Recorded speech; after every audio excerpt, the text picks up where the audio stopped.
Towards my right, you can see them still working on the building, trying to put out hot spots. Now, I'm going to step out of the frame here. The building has, for the most part, the roof has collapsed. And it's been quite a wild ride the last 24 hours. So right behind me, you can see the derailment. It's about half a mile back, still smoking, and you can see just a pile of cars. Our Katie Copple joins us live from the fair now. And Katie, are they rebranding this year to the hottest 5 days of summer? I don't know about that, but I've got a pork chop in a glove. I mean, we're forgetting the sticks here at the Plymouth County Fair. I'm here with Candace, and this is the best pork chop I think I've ever tasted. I know. Well, behind us are the Plymouth County pork producers, and they grill them up to perfection. It's we call it farm to fork or farm to table. This is farm to glove. So it's kind of like a walking taco, but it's a pork chop in a glove. This is the best thing I think I've ever seen. And there's so much going on here at the Plymouth County Fair, despite the heat. What else can people do when they get down here? Well, we have a lot of trees and a lot of shade. We're in the shade right now. We invite you to come out and enjoy with us. Well, perfect. Thank you, Candace. I'm going to just enjoy this pork chop in a glove. Larry, Diana, back to you, and I hope you're jealous.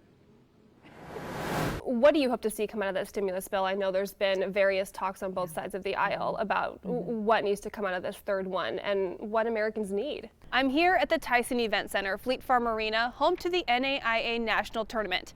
And today, the NAIA canceled that tournament as the concern over COVID-19 grows. Their mission is to serve and protect the community, working on the front lines each and every day. And now cops in the metro are working to protect themselves and their families from the coronavirus.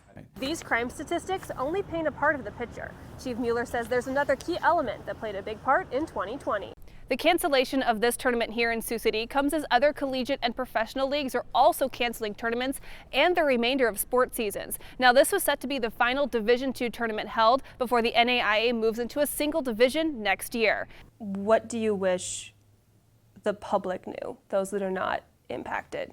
Not even just in South Sioux. I wish they could have all been in our homes, smelled the smell. Imagine what it's like to have to walk away from everything you own. Were those houses up to city code then? I know there was some that weren't up to standard.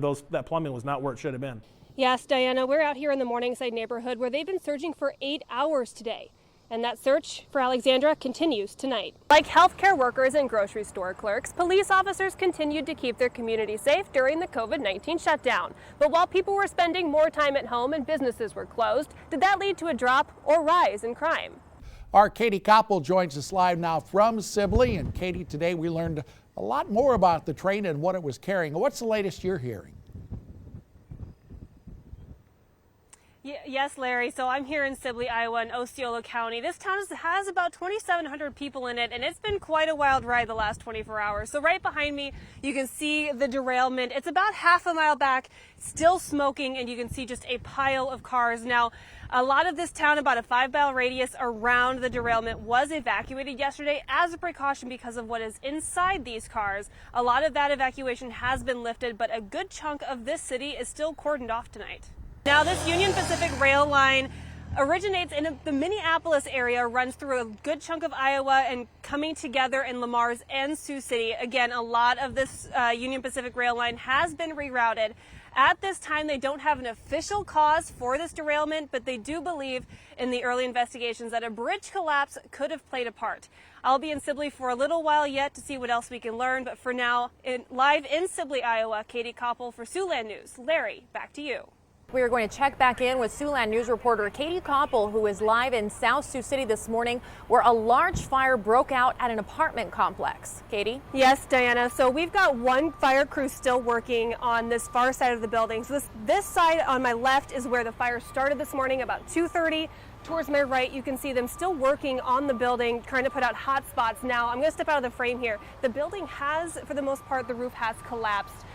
We do have a team from the gas company working on a gas leak as well over here. And we do have some fire crews still kind of working aerial coverage, trying to put out these hot spots in this building. Now, we have talked to a few residents who said that people were going around and banging on doors to try and wake people up. Another resident, he lives on the top floor with his 3 kids and his wife. They were able to get out safely when they heard the alarm this morning. Now again, this fire started about 2:30 this morning. We have South Sioux City, Dakota City, Homer, and Sioux City Fire Rescue on scene.